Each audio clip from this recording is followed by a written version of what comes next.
Ashley Parker, while we were watching Joe Biden, your newspaper alerted this headline that the CDC director said today no vaccine is likely to be available broadly until deep into next year, not until late second quarter or third quarter of 2021. Director Redfield directly contradicting the president, who as recently as last week promised a vaccine in late October and ordered the CDC to get ready for its distribution. What's going on at the CDC that he is now under sworn testimony talking about not even coming in close to October, talking deep into the third quarter of 2021? That is a full year from the election.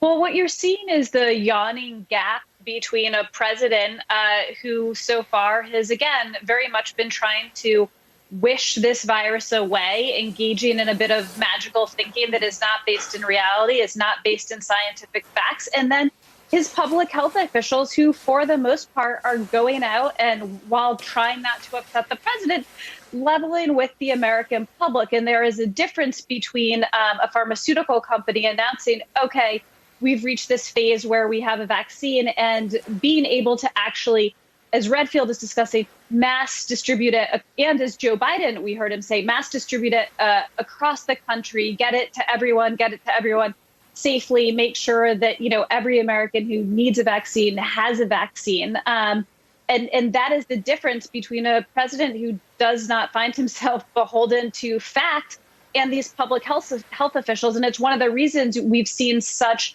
turmoil and frustration between the president and his public health officials as well. And Alexei, it's gone beyond a fact-immune, fact-free president. This is a president who is almost sociopathic in his disregard for the health and well-being of his own supporters, having that 6-foot perimeter around himself, but not protecting any of the attendees at indoor rallies this week in Nevada with masks or outdoor ventilation or social distancing. Here's the comment that Ashley Parker's talking about. This is the president saying to George Stephanopoulos that a lot of people are anti-mask. And then here's Director Redfield saying that masks at this point, more important, more protective than a vaccine. Let's watch. A lot of people don't want to wear masks. There are a lot of people think the masks are not good. And there are a lot of people that, as an example, Who are those people? Well, I'll tell you who those people are. Waiters. I'm not going to comment directly about the president, but I am going to comment as the CDC director that these face masks are the most important, powerful public health tool we have. And I will continue to appeal for all Americans, all individuals in our country, to embrace these face coverings. We have clear scientific evidence they work, and they are our best defense. I might even go so far as to say that this face mask is more guaranteed to protect me against COVID than when I take a COVID vaccine. Alexei, Director Redfield there certainly are offering some science-based evidence for what Joe Biden just called for, a mask mandate. I mean, what's disheartening is that we're 6 months into this thing and we're still having a debate about the efficacy of masks. And that's because the president of the United States is standing up there in public and not wearing a mask. He's, kind of discounting the ways in which they work and how they could work. He's slamming the health experts for saying, oh, well, in the beginning, they were saying we didn't have to wear these masks, and now all of a sudden they are.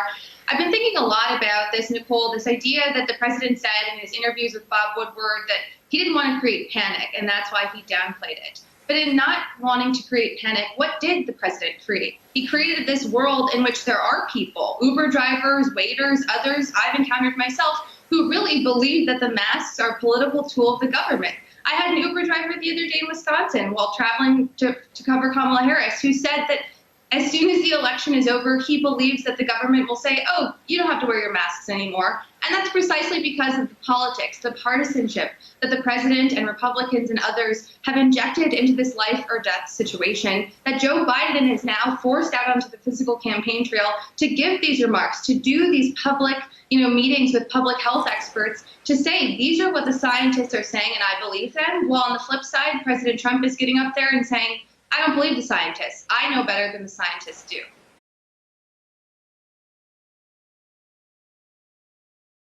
Hey there, I'm Chris Hayes from MSNBC. Thanks for watching MSNBC on YouTube. If you want to keep up to date with the videos we're putting out, you can click subscribe just below me or click over on this list to see lots of other great videos.